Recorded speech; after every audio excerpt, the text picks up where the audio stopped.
Brian is the guy that I go to when I need a pulse on men, when I'm like, how do men feel about this? Or what do you think about semen retention? Or like anything wild and crazy. I know Brian is my safe space to be like, hi, do you want to play a game? Come play with me over the internet. Let's do it. But not the creepy, like Saul kind of game, like the fun kind of like, this Yeah. is going to be uncomfortable, but I love it at the same time. Yes, fun, comfortable. We're going to be fun, comfortable today because having these kind of conversations with your partner can be fun and playful. And so I hope as we try to create a scene together that it is fun and sexy. Welcome to the Open Bedroom Podcast. I'm your host, Jennifer Kalo. Welcome to conversations about open relationships, online dating, conscious uncoupling, and creating the relationship that truly aligns for you. Hello, hello. Welcome back to the podcast. I am bringing a returning guest, Coach Brian Jenkins. He was episode 90, Sex After the Storm, where we talked about having incredibly difficult conversations with our partners about wanting more. And this is actually a really great second conversation to that. So today, Brian and I are talking about how to have another difficult conversation, this time about your needs. Maybe you have needs a little bit edgier than your partner. And so today we're going to talk about negotiating that. How do you bring it up? The mechanics behind it, give you some actionable steps. And we even may throw in a little scene so you guys can see how this works. So Brian, do you want to take a minute, just introduce yourself and we'll jump in? Yes, to be honest with you. So thank you for having me back. I am excited for this conversation. And honestly, my butthole is clenched a little bit because this is going to be, I'll be on the receiving end of like having this uncomfortable need or desire asked of me. But this is cool. This is all practice. So what I do on the outside world when I'm not Jennifer's guinea pig on sexual conversations, I help couples and men and women to be more authentic in their relationships, to bring more of their authentic expression, creativity, and selves to the relationship in the bedroom. So happy to play this game with Jen and see where this goes. I love it. So Brian is the guy that I go to when I need a pulse on men, when I'm like, how do men feel about this? Or what do you think about semen retention? Or like anything wild and crazy. I know Brian is my safe space to be like, hi, do you want to play a game? Come play with me over the internet. Let's do it.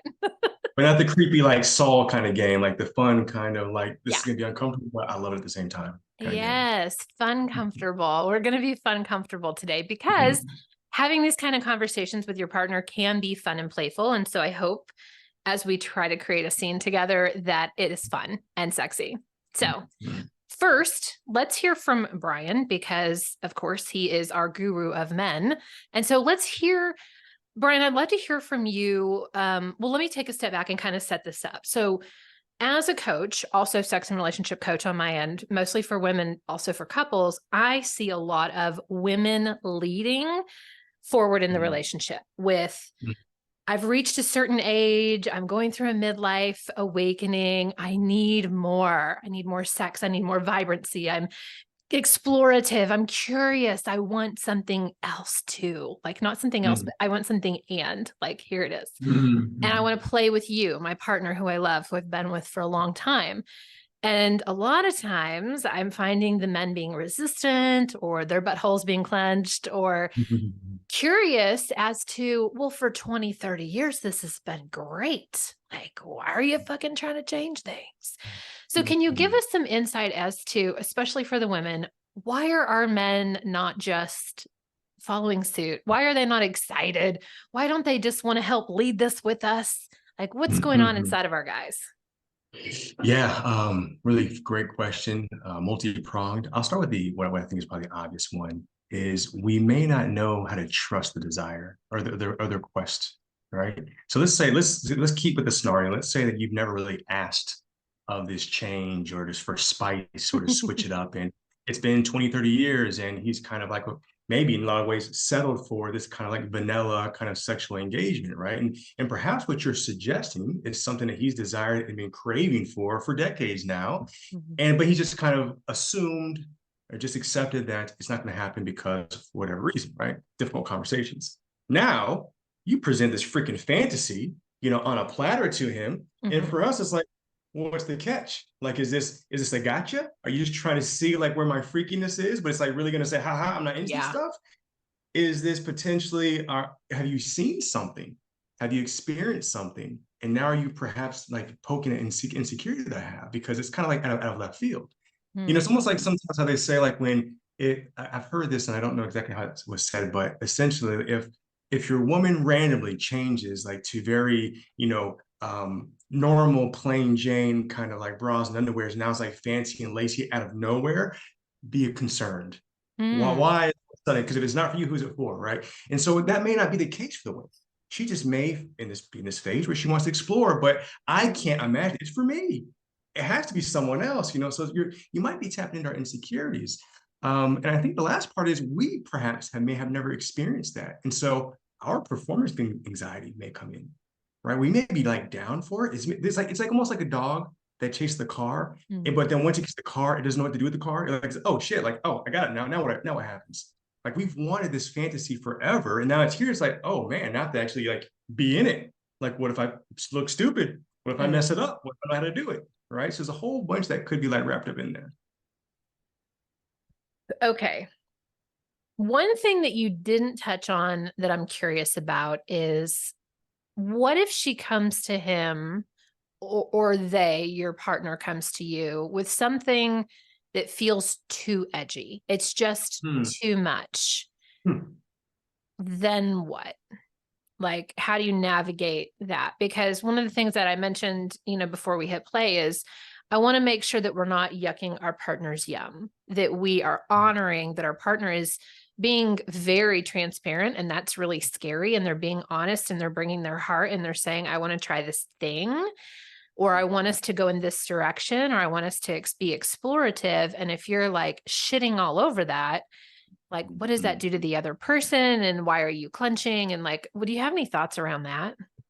Yeah. Well, I think so we're gonna assume in this scenario that if in this case the woman has the confidence to share this with her partner, that there's a level of trust and honesty and openness that has been created. Okay. So having said that, if she feels like she's willing to, let's use a real life example. All right. So this is pre my wife and pre like my dating days. There were two different women who wanted two different things. One wanted really very kind of like what I considered at the time, very rough or aggressive kind of manhandling of her, like really pinching the nipples and biting them and scratching her. And I was really uncomfortable, especially in the beginning, because I never had a partner ask for those things, right? But at the same time, I was single. I just got to Spain, and so it's kind of exciting and, going along with it, but really uncomfortable. After that, I was with a woman who wanted to eat my asshole. So as she was like giving me head, she wanted to slide down the balls, like stick her tongue in my ass. And I was like, no, no, no, no, no. I was like clenching up, like it was something that I couldn't imagine doing. One, because in my mind, like I was still focused on, oh, well, that's like, if you literally lick my asshole, then somehow I'm gay, right? So like, I'm not doing that. But totally missing the fact there's this beautiful Spanish woman in between my legs, sucking my dick and wants to stick her tongue in my ass, but still somehow it's gonna make me gay, right? So that's one part of it. And the other part of it is just being open to the experience of it. So to your question, when this came to me, I didn't freak out. Mainly, I think it was probably like my ego. Like I didn't want to be like scared. So like I was like trying like, this is cool, but like I was playing off cool. But if it's like really a no thing, it's really feels like too extreme from the man's perspective, is really slowing down and asking more questions to your partner, your wife, your girlfriend, whatever it may be, about where it's coming from, right? Now, having said that, for the woman, okay, if you already have your spidey sense going off and you know your partner and you know you've never had this kind of play before, be prepared that he may feel like, what? Right? So try to prepare yourself not to be so sensitive to the fact that he may yuck it, not because it's yucky for him, but it's new. It's kind of out of left field. So, but with this openness, like be prepared for that. Introduce in a way like maybe kind of dip your toe in, like pun intended, or just give him the space to kind of navigate that. But I think the open conversation is what's really going to navigate like where it goes. Oh my God, I'm so excited. Okay, because you just opened the door. Here we go. So I want to play a scene with you. Yeah. I would like to, I feel like I want to be the one that asks How do I want to do this? Because I feel pretty strong on my end that I could come up with a lot of examples of how I can get what I want to get to what I want to lead us to where I want. Yeah. So why don't I play the woman asking you, my partner, or play pretending to come join me in this exploration. And I want to see you kind of play with me a little bit with it.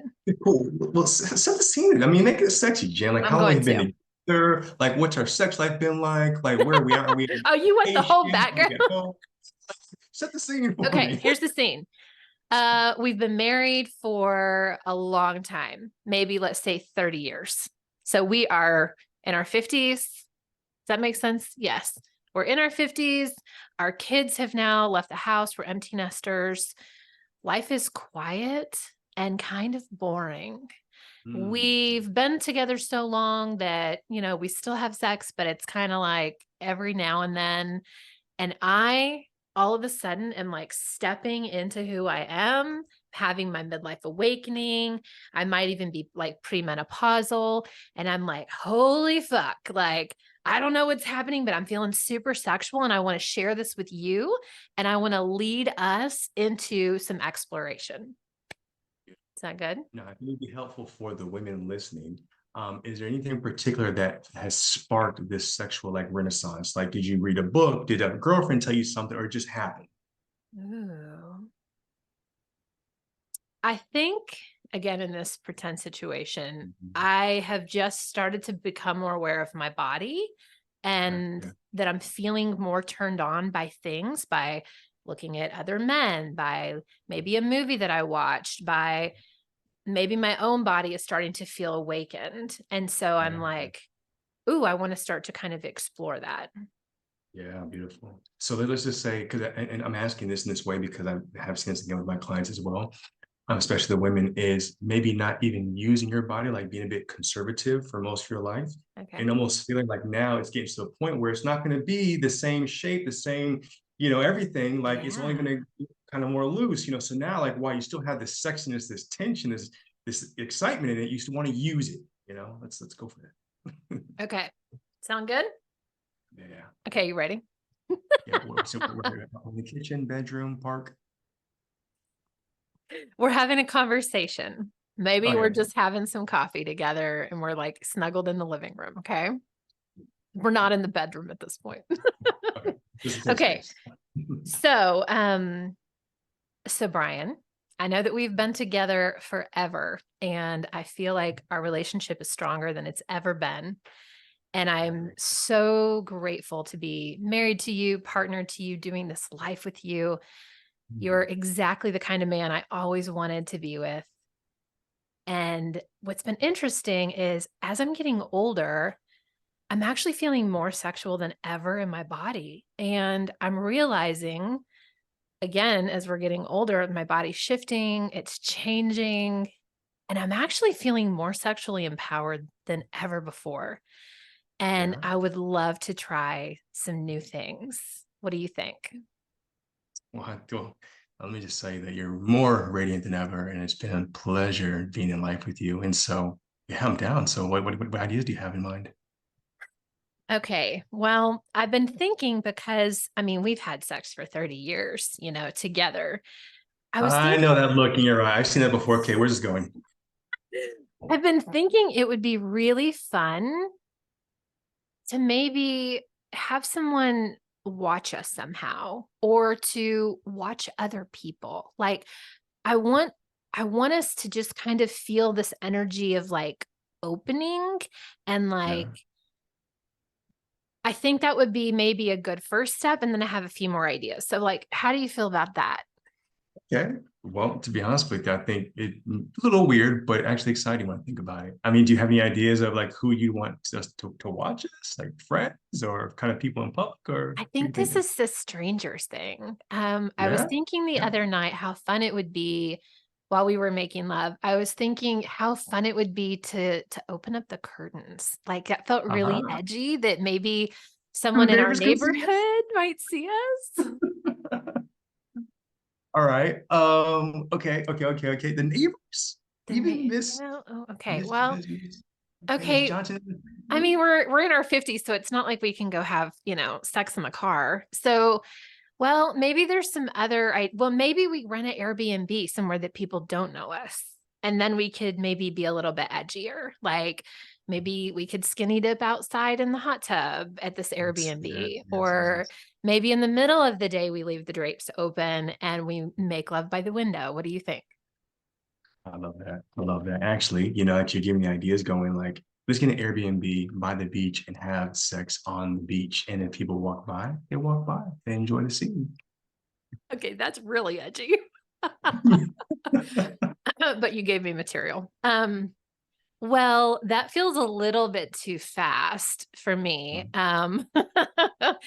Another idea that I had was, I don't want to share you, but I like the energy of what if we were somewhere where other people might be having sex. And so I've heard about this thing called like a sex club or like a house party. And so I'm curious, how would you feel about us being in the energy of other people having sex, but us not sharing each other, but maybe even we had sex too there?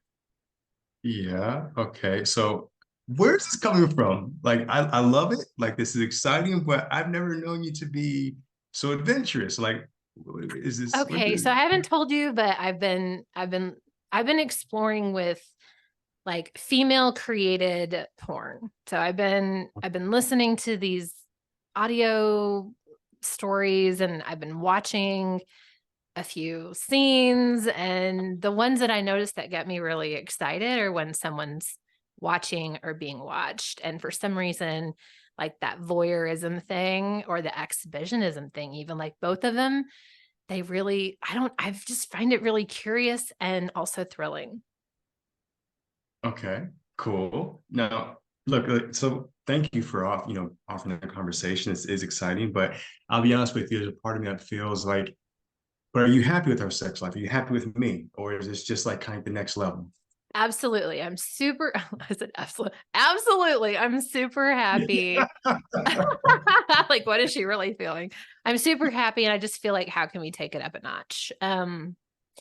Maybe an idea to go a little bit slower would be, I mean, we've been together 30 years, but we've never actually like recorded anything that we've done or taken pictures. Like, how would you feel Well, about hold on. feeling a little edgy? No, don't pull back. Like I'm not a no to like the public sex thing. I was just Oh, a little bit okay. curious because I just want to make sure that we're on the same page and but yeah, I mean, a sex club. Do you know of it? I've never even looked at anyone in the neighborhood or in the next county or Well, I mean, I looked online and the closest one is like 4 hours from us. So I was thinking like maybe we just pick a weekend and again get an Airbnb and just really make it about us and enjoying the energy, the electric energy of sexuality. Just see what happens. yeah. That's exciting. Actually, I'm actually getting hot thinking about it. And I'll be honest, if I can be honest with you, like I know you said it's not about not about like involving anyone else, but I don't know, like what if someone did want to get involved? Like, how would you feel about that? Well, I feel that, huh, that's an interesting question. I have been a little bit curious in navigating other categories of the porn that I've been watching. And when I watch porn with threesomes, I get really excited and I think about like what would it be like to share you with someone, or what would it be like for you to watch someone with me, or what would it be like if that couple that we hang out with frequently, if we got a little sexy with them. Bill and Jane? Yeah. I thought the same thing. I've always okay. All right. So it sounds like you would be okay with it then. I Like think really? so. Yeah, I think so. So So, we don't have to do anything. We just keep it open. And yeah, so when we do get there, we can be, trying to check with each other and see how we feel when we get there. But yeah, that seems exciting. this is so exciting. Okay, let's cut scene. So I hope that you're watching this and you're going like, okay, this is this natural progression. I hope that you noticed I backtracked a little bit because I wanted to see how excited, Brian, you actually were, your character was, and to give you some other safer ideas if we needed to play a little bit smaller first. What Yeah, did you yeah. do on your end that you want to call out? Yeah. So what I want to also do is because, we kind of set the scene like with the assumption that the man would be really uncomfortable with everything. And I Mhm, just want to offer that perhaps like with the trepidation that the woman in this case would have of offering the idea that actually the man's like down for, he's excited. And mhm, he actually may want to go further than your introduction as well. So for both of you to kind of be prepared for like the ante being raised, but then how you mhm. both can navigate the conversation to be supportive of each other's desires and exploration. Yeah, you definitely threw a curveball at me at the end. I was like, "Oh God, how would she feel about this?" And I thought maybe she'll just go for it. Maybe she already Yeah. has been thinking some things about that. And so I think as you're having this conversation with your partner, try to agree when you're done with your conversation of like, what's the first step? Do we just book that Airbnb where we can have sex with the curtains open and it feel edgy? Do we book the Airbnb by the sex club and we go one night as a couple and we just stay together? Or do we do option three, which is take it a step further and we, invite our friends over and see what happens? Yeah. That feels You, you super know, edgy, but you know what, like was also really good, like with your character is when I did kind of like up the ante on the beach, for Mhm, example, and then like introducing the possibility of involving someone else, you did kind of get caught off guard. And mhm, so what I want to say, like in this also for both partners, is the same kind of how you say openness and safety and security that you're wanting from your partner as you make the initial offer mhm. also give that to them as well. So be aware, like, where are you emotionally, with the ask, like your potential insecurities, your potential worries that may come into play, and create that safe space for each other to explore it. You not make either one like wrong or bad or yuck in this situation. I love that. Yeah, Thanks for playing with me. yeah, that's fun. I was actually definitely not acting. That was like my real character. You're like, let's keep going. What's the edgiest thing we could do? Um, I'm trying to think if there's anything else that I want to add. This feels really complete at this point. My intention was just to bring this up to our viewers of you can have difficult conversations where you're wanting to move your relationship forward, maybe how to start it, how to pose it, what the conversation might look like, how to go forward, how to go backward. To your point, I retracted when you wanted sex on the beach and I was like, holy shit, I don't want to have sex in front of strangers. There might be kids on this beach. Like You're gonna learn today. and then kind of how to like renegotiate what that looks like. Brian, thank you for setting up the beginning of the conversation of, maybe what your guy might be thinking. And it could be the reverse as well, what your woman might be Yeah, thinking. Am I not enough? Where did you find this? Why are you wearing sexy underwear now? All of those things are things to keep in mind. yeah, yeah. Yeah. There's something else that wanted to come, like with the conversations and the expectations, and if you didn't watch the last episode, we talked about with the difficult conversations. We talked about really leaning into not only the fear that may come up of having the Mhm. conversation, but also the beauty that is on the other side of that. Mhm. Because you don't know what's going to happen. But if we only focus on like, oh my God, if I say this, he's going to be turned off, he's going to be jealous, he's going to be upset, and whatever, you continue to suppress and you continue to hide, continue to not share, and you feel less of yourself, and your partner doesn't even know what's going on, right? So at least from my standpoint, I would lean into the side of love and exploration and the optimism, and trust that wherever the conversation goes, even if it's initially like a dumpster fire, that you'll be able to navigate it back like with the honesty and openness that you two have together, right? So it's just not fall into fear of avoidance.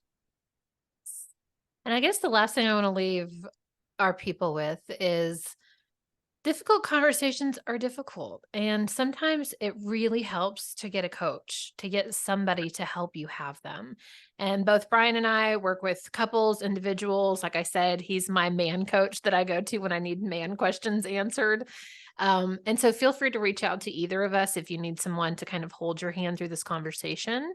We both do, single coaching sessions. You can buy packages. We can get something creative for you, but don't feel like you have to do it alone. And our relationships are our most important assets. And, you don't want to screw that stuff up. So feel free to reach out if you need help. Yeah, 100%, 100%. Yeah, Jennifer, thanks again for the conversation. Your commitment and creativity to this space and, making the taboo less taboo. I love it. Yeah. Thanks for coming on, and can't wait to have you on again. Bye. Yeah. Hey there. Did you know that I do online coaching? Yes, I do online coaching in the sex and relationship space. Some of the topics that are near and dear to my heart are open relationships. So that includes polyamory, swinging, or what we call the lifestyle. I also love conversations around online dating. We're talking Bumble, Tinder, Field, and more.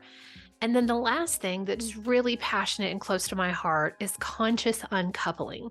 That means we get to break up with people with love and respect, with dignity and hope. We get to create a life for our children that gets to be a little bit different. We can do things better than we have in the past.